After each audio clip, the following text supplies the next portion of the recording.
How's it going, everybody? I'm going to show you guys something I've never done on the channel. What do you do if your intake timing's too long? And again, saw builders disagree about intake timing.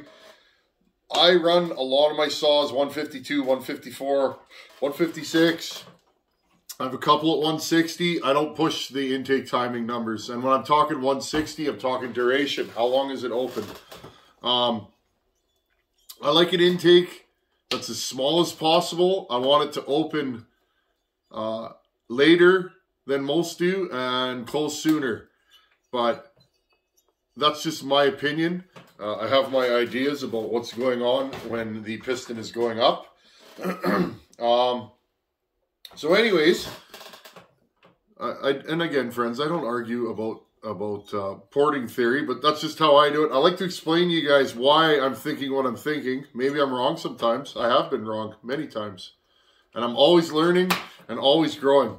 Anyways, so basically, I have Hogan's saw. That cylinder flaked. I'm fresh out of cylinders, friends. So I ordered some more cylinders. But in the meantime, I was kind of curious. If we're not learning, if we're not growing, we're going backwards, right? If we're not moving forwards in life, we're going backwards. And I like to continually up my porting game. I have this OEM cylinder. It's a 52 ZN22 off of a 272. I was thinking to myself, this saw ran okay, but I was never super happy with it. Well, part of it is I didn't like the intake timing. I over-intake this saw. And then the transfers are too small. The exhaust roof is too high. I basically did everything wrong. This was an early 272 for me. And I was trying things. I kind of used this as a test saw and just kept moving things around. My blowdown was a little too short. And on a short stroke saw, short blowdown can get you into trouble. I've found anyways, you can have a saw that just doesn't pull in the mid-range, etc. There we go. These decomps are tight sometimes. So, what did I do to this cylinder? Well, I'll show you guys. I'll just walk over here and bring you guys in close. Okay, so what I did, that's not the right cylinder, this cylinder. What I did here was, here's my cylinder. You guys can tell I've cut it, okay? So what I did in this cylinder, I cut the squish band. I got to polish it a little bit. I use a mandrel and cut it with a mandrel, okay? I cut my squish band, machine the cylinder lower, okay? I don't normally cut squish bands. That's not something I do. Other people do, but that's not one of my preferred moves. But this one was kind of narrow. It's not overly giant now, as you guys can see. But so basically, the reason why I cut the squish band, I want to teach you guys a few things in this video. If you lower the cylinder, you run out of squish, right? You end up hitting your piston on the top of the cylinder. The lower you put it, the less squish. Well, I machined a custom pop-up piston for Hogan's saw, okay? Now, that piston, I have cut the top of the piston as far as I want to go. I don't usually like to go below 100 thousandths over top of the ring. I've gone farther. What'll happen here is, in my experience, and I have done this, if you machine it too much, if you get this too thin here, well, guess what happens? When that ring hits up, eventually it'll break the top of the piston off, which is a horrible failure. If it ever happens again, I'll get it on video for sure. But, okay, so I can't machine the piston anymore. But I kind of want to run that piston. I got a lot of time into it and a lot of work. It's lightened, it's flowed, it's chamfered. So the only way to get my squish back is to cut my combustion chamber. Now, the other reason why I did machine work, my exhaust roof was too high on this. With that piston, and I'm going to get my timing book here so I can read you all the numbers. Okay, friends, so with this cylinder and the piston that was in that saw, okay, on Hogan's bottom end, I timed this. The exhaust was at 95 after top dead center, okay? 95 degrees. That would be an absolute screamer. Not much compression. And again, I raised this exhaust too high. It is what it is, right? My transfers open at 120. So that'd be 25 degrees of blowdown. I actually don't mind that on a saw like this. Okay? But, so, 95, 120. My intake opens at 81 or 162. For these, in my experience, that is too much intake timing. This intake's pretty big on this saw. It's just too big. If you hog these out, remember these are short stroke. These things don't move a lot of air. If you hog this out, you slow down the velocity of the intake on these and they get lazy. I've done it many times. They get lazy. They just do. Keep your intake timing on these below 158. You can play with it. I'd rather have a wider intake in these than a lower intake. But again, the way I do my transfers, like this, massive, you can't widen this too much. So just play with it. And again, some people will run higher intake timing, but the way I port, these things just don't. They get super lazy. When you pull the trigger on them, they're kind of boggy and they don't idle very nice, higher than 160 duration. My Johnster had 630 with that 266 top end. That thing is 160 degrees of duration because I did machine work to it. That saw, if you guys have ever seen me run that saw, you notice I always have a screwdriver. That saw has to be tuned a few times when you're running it because it doesn't idle very nice. It is at the utmost limit of intake timing, etc. So, and again, maybe you don't care about that, but that is the thing. Okay, so my squish with the cylinder on was, I can't remember, friends. I think it was 60 thousandths or 70 thousandths. It was huge. So I dropped the cylinder like 40 thousandths, friends, okay? About 10 degrees on these is a degree, or 10 thousandths of an inch lower. Each degree lower, or each 10 thousandths lower you go, that's 1 degree of timing, if that makes sense. So I did a bunch of machine work. My squish band, I cut my squish band. So now my squish is at 20 thousandths on this thing. It's probably going to be 23 by the time I polish the combustion or the squish band. There's some chatter in there. It is what it is, though. I'll fix it. Notice I did a bunch of upper transfer work to this saw. I think it ran pretty nice from that end of it. My power was all wonky. Next thing I'm going to do on this saw, I'm going to widen the transfer ports super wide, like this. Okay? This is how I used to do them. This is how I do them now. This takes about 5 minutes. This takes about 45 minutes. So, it is what it is, though, right? I want big airflow. Okay, so I'm going to do that. I'm going to polish the edge of this squish band. It's too sharp. I want it round. I'm going to go around there and see if I can, you know, chamfer the edge. But okay, so I got my squish set now, right? With my piston. Everything's awesome. Okay, I lowered my exhaust roof. Now, when I say 10 thousandths is about 1 degree, I think it's about 12 or 13 thousandths on these. I have measured it before. So now, my new timing numbers, because when you alter the height of a cylinder, what happens? You lower the exhaust roof, which means the piston has to travel down longer before it opens. Okay, so I've lowered my exhaust roof, but I've also lowered my intake floor. That gave me more intake timing. This is one reason why I don't like doing a ton of machine work to saws. I don't think it's super necessary to build a good, strong saw. As long as you don't have a giant combustion chamber or stuff like that. There are reasons to machine, but these, I've built some really nasty 266s with no machine work. So, anyways, so this cylinder's lower now. So now my exhaust opens at 98 on this saw. Okay. I would like it a little lower, but again, I can only cut off so much base here. The thinner this base gets, the more chances of it cracking. These will break ears off sometimes if you make them too thin. Okay, my exhaust is at 98. My transfers are at 124. So that gives me 26 degrees of blowdown.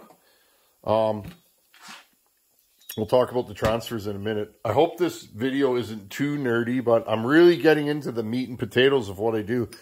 My intake opens at 85 before top dead center and closes at 85. That is 170 degrees of intake duration. This cylinder, if I put that on this saw, unless I really hog out this intake, which I'm not going to do, and again, if I hog this out, I'll slow the air down. I may not get as much spit back, but 170 degrees of intake timing on a piston-ported cylinder is way too long for most saws. They'll spit back. So, knowing what we do. Okay, I'd like to raise my upper transfers, but I'm not going to. And the reason why, if I raise my upper transfers, my port time area will get bigger, okay, which will slow the air down. Now, this is a short stroke saw. They only move so much air, right? But if I raise my upper transfers really far, I have to be careful because the size of these transfers now, my 26 degrees of blowdown will probably act more like 22 or 23. I'm serious, guys, because my transfer is this big, right?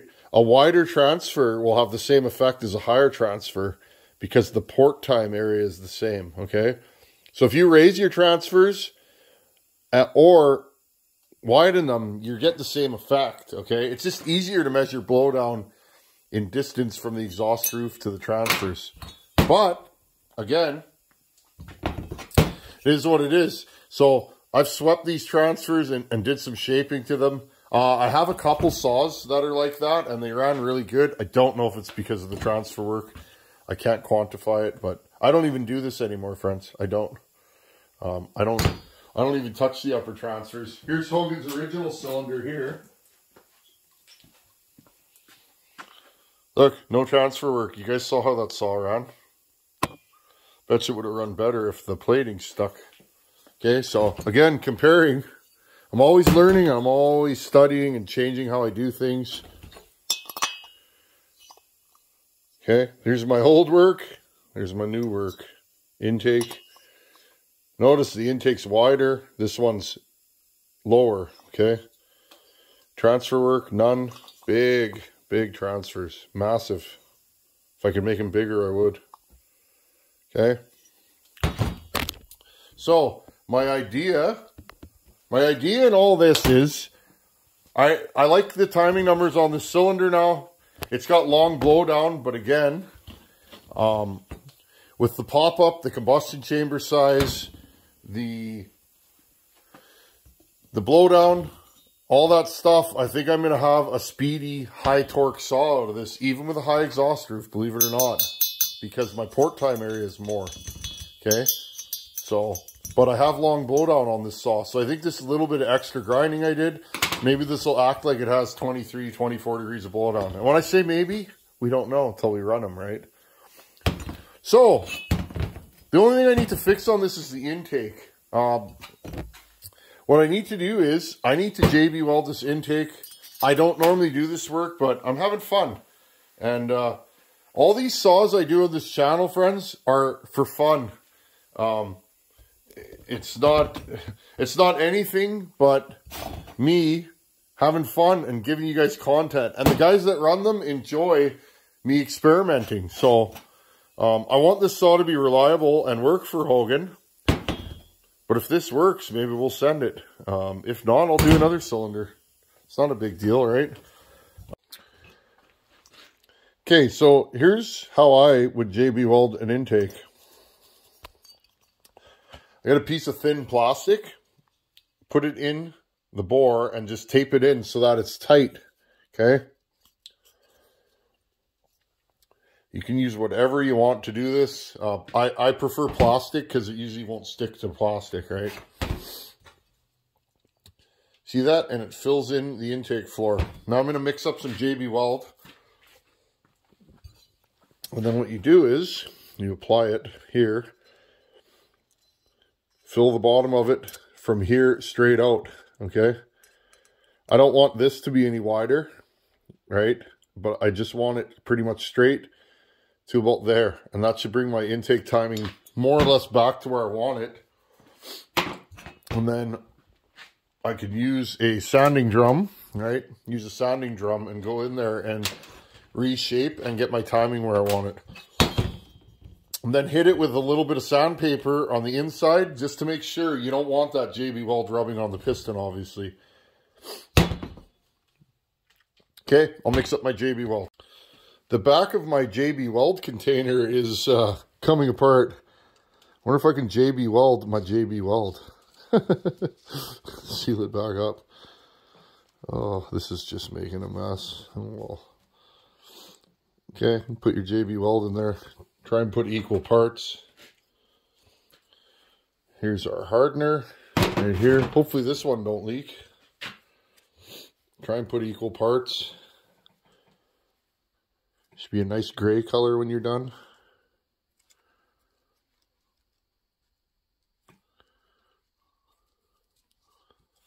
Looks like we got more hardener than JB Weld there. So I'll add just a little more. I want more than I need, just because I don't want to run out. But this is definitely going to be more than I need. That's okay.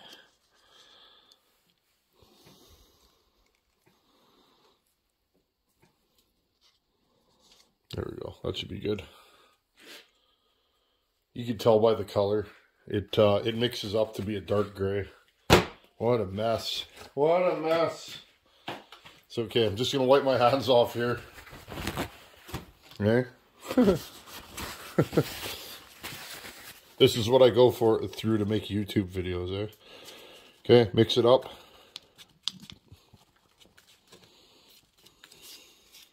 I'll pause you guys while I mix. Okay, now I'll just fill the bottom with JB Weld. Try and do this on film.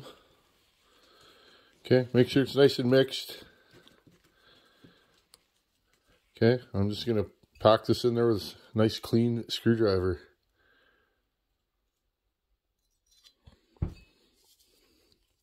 Again, I roughed this up before I did this. Okay, I put my grinder in there and I roughed it up. That's it. Way too much for the job, but it'll be good. Okay, now I'm just going to go in and smooth this out a little bit because I got a little too much in there.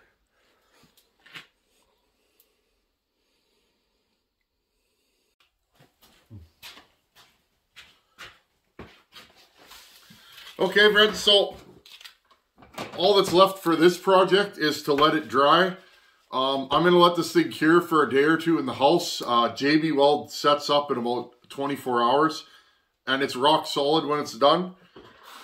Other than that, I'll just wait for it to cure, and then I won't time it the way it is, but I'll take one of these with whatever grit I decide to put on it. I don't want this JB Weld to be smooth in there. I'll probably use like an 80 grit or something like that, and I'll go in there and I'll just kiss the edge of it, okay, and get my intake floor kind of to a shape that I like. And then after I'm done that, I'll put the timing wheel on it, recheck my timing, and see where we're at, and grind it just like you would a normal cylinder. The difference between a normal cylinder and this is one little swipe will grind it fairly quickly. And then go inside and I'll just take some sandpaper. There'll just be a tiny wee little lip. It'll be, this saw's at 170, so it'll probably be a 50 thousandths lip, maybe a little bit more, 60 thousandths. you know, and we'll go from there. I just don't want it to touch. So when this stuff is set up, next time you see this cylinder, I'll show you it. We'll take the plastic off. I'll show you what it looks like, and then we can go from there. That intake is so rough. I did clean it real good with brake clean, and then I hit it with my grinder and ground the floor lower and made it really rough so that that JB Weld really sticks to it, and then cleaned it again, and there you have it. JB Weld is good stuff. This isn't a move I would typically use, but I'm just horsing around, friends. I want to give this cylinder a new visit with new ideas and new techniques. I ported this like 3 years ago, and I've done a boatload of these in the last 3 years, and I have a totally different thought process to doing these now. So I want to see with these nice transfers that I did, these nice upward transfers, with a pop-up and a little bit of machine work, how does this saw run? Does it run better than my normal builds? Does it run worse? I won't know till I get there. If it doesn't run great, we had some fun, and my cylinders will be here, and I can just build the same top end that I already had on the saw. It's right here. I can copy my own work pretty quick, so no big deal. But again, I wanted to try that OEM cylinder. If it works, we'll mail it and let Hogan have fun with it and see how long it lasts. And then again, we're getting back to the 288 for Caleb. We got the 200T coming down the line. That's also a saw I really want to port. That saw, I'm going to try and keep it fuel conservative, but just give it a little more grunt in the cut. And that should be a lot of fun. Then what's happening? 372s, friends. We got to port some 372s on this channel. Anyhow, I won't keep you guys any longer. Thanks for hanging out. Remember, if you overgrind an intake port, a high exhaust roof will make your saw race. You usually won't have a ton of compression, not too much pull. You can create a lot of problems. If your exhaust roof is too high and you have a base gasket, take your base gasket out. Hopefully, if your squish lines up. If you have no base gasket, you can always put it in a lathe and cut it if you have a lathe. But if you set your intake timing to where you like it and you drop the cylinder enough to get your exhaust timing, if you drop your exhaust 2 degrees, well, guess what? Your intake will open roughly 2 degrees sooner. That's 4 degrees of duration. So if you're at 158 on your intake on this, you add 4 degrees of duration, you're at 162. Well, guess what? That saw might spit back. It might not idle good, and you might have lost your throttle response. So keep all that stuff in mind, but I've never showed this on the channel, and I wanted to show you guys, if you overgrind your intake, you can bring it back with JB Weld. It should last. Should. We never know, right? Brand new saws blow up. Ported saws blow up. But the intake side of the cylinder doesn't usually get super warm, and JB Weld stands up pretty good to heat. So I wouldn't don't put it on an exhaust side. It'll burn right out of there. Anyhow, friends, once again, always happy to show little things with you. Have you guys JB Welded an intake? If you have, maybe post a comment below. Did it work? Did it last? Did it fall out right away? I don't know. I've never run a JB Welded saw. I know a lot of porters do it and have had good success with it. I figured I might as well try. Thanks for watching. Take her easy. Later.